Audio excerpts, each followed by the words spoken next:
మన ఎన్నికలే. Election code వచ్చి 2 మాసాలు పైబడింది. ఈ ఎలక్షన్ కోడ్లో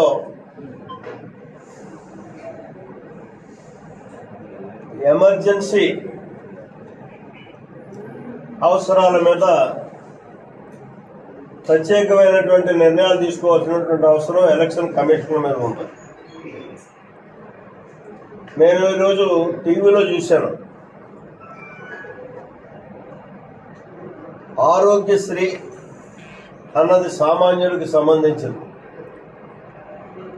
ఈ ఆరోగ్యశ్రీ 1500 రూపాయలు ప్రభుత్వం బకాయి పడి ఉంది ఓవరాల్గా ఈ రాష్ట్రంలో ఉన్నటువంటి ప్రైవేట్ హాస్పిటల్ అన్నిటికీ. కాబట్టి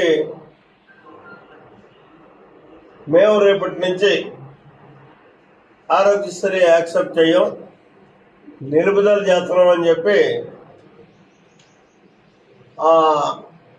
ఏదైతే హాస్పిటల్ సంఘం ఉందో ఆ సంఘం ఒక లేఖ principal secretary medical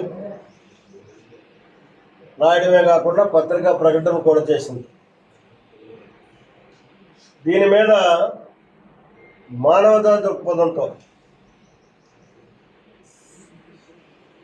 election commission చర్యలు తీసుకోవాల్సినటువంటి అవసరం ఉంది. ఎందుకంటే ఈ ఆరోగ్యశ్రీ అన్నది అతి సామాన్యుడికి ఉపయోగపడేటటువంటి కార్యక్రమం. ఎవరికి కాలు ఇరిగినా, చెయ్యిరిగినా, లేదు ఏ రకమైనటువంటి హార్ట్ ప్రాబ్లం వచ్చినా, ఎనీహో ఏ రుగ్మతలు వచ్చినా లక్షల రూపాయల్లో అయితేనే కానీ ప్రైవేట్ హాస్పిటల్లో వైద్యం జరగనటువంటి పరిస్థితి, ప్రభుత్వ హాస్పిటల్లో సౌకర్యాలు లేనటువంటి పరిస్థితి. ఇవాళ ఎన్ననుకున్నా మనం ప్రభుత్వ హాస్పిటల్ని ఇప్పుడు ఏమీ అద్భుత దీపం లేదు మన దగ్గర మార్చేయడానికి, సామాన్యుడికి అందుబాటులో తేవడానికి.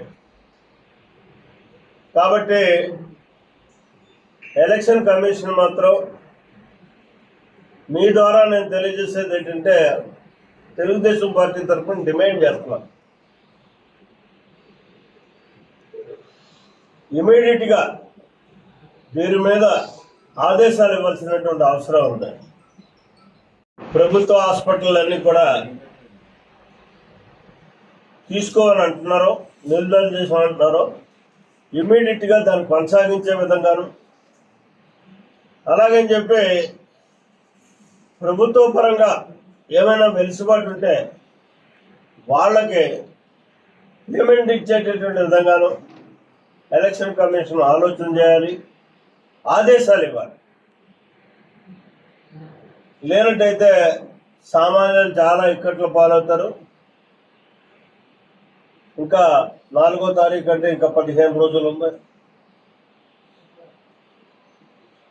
10 రోజులు ఉంది. ఈ 10 రోజుల్లోని కూడా చాలా ఇబ్బందులు పాలయ్యేటటువంటి పరిస్థితి ఉంటుంది. కాబట్టి ఇమీడియట్గా ఈరోజే ఎమర్జెన్సీ పర్పస్ మీద స్టేట్ ఎలక్షన్ కమిషన్ ఒక నిర్ణయం తీసుకుని దీని మీద ఆదేశాలు ఇవ్వాలని చెప్పేసి తెలుగుదేశం పార్టీ తరఫున రిక్వెస్ట్తో కూడుకున్నటువంటి డిమాండ్ చేయడం జరుగుతుంది. ఒకటి మాత్రం ప్రైవేట్ హాస్పిటల్కి కూడా నేను ఒక విజ్ఞప్తి చేస్తున్నాను. ఏదైతే ఇప్పటిదాకా మీకు 1500 కోట్ల రూపాయలు బకాయిలు ఉన్నాయో, ఇవి కాక రేపు మా తెలుగుదేశం ప్రభుత్వం వచ్చిన తర్వాత వరకు అయ్యేటటువంటి బకాయిలను కూడా 3 వాయిదాల్లో మీకు ఇప్పించేటటువంటి బాధ్యతను మేము తీసుకుంటాం తెలుగుదేశం పార్టీ. దానికి రాష్ట్ర తెలుగుదేశం పార్టీ తరఫున నేను ప్రత్యేకంగా హామీ ఇస్తున్నాను. కానీ ఎలక్షన్ కమిషన్ స్పందించకపోయినా మానవతా దృక్పథంతో ఆలోచన చేసి ఈ ఆరోగ్యశ్రీని మాత్రం స్తంభింప చేయకుండా మీరు కంటిన్యూ చేయండి. రేపు వచ్చేటటువంటి ప్రభుత్వం మాది. మా ప్రభుత్వంలో 3 వాయిదాలుగా మీకు రావాల్సినటువంటి బకాయిలన్నీ కూడా చెల్లించేటటువంటి బాధ్యతను మేము తీసుకుంటాం. కాబట్టి మీరు ఆ రకంగా చేసినా వెళ్ళని గుడ్, లేదా ఎలక్షన్ కమిషన్ బాధ్యత తీసుకుని చేయాల్సినటువంటి అవసరం ఉంది. కాబట్టి ఎలక్షన్ కమిషన్ కూడా తీసుకోవాలని చెప్పేసి డిమాండ్ చేస్తూ సెలవు తీసుకున్నాను.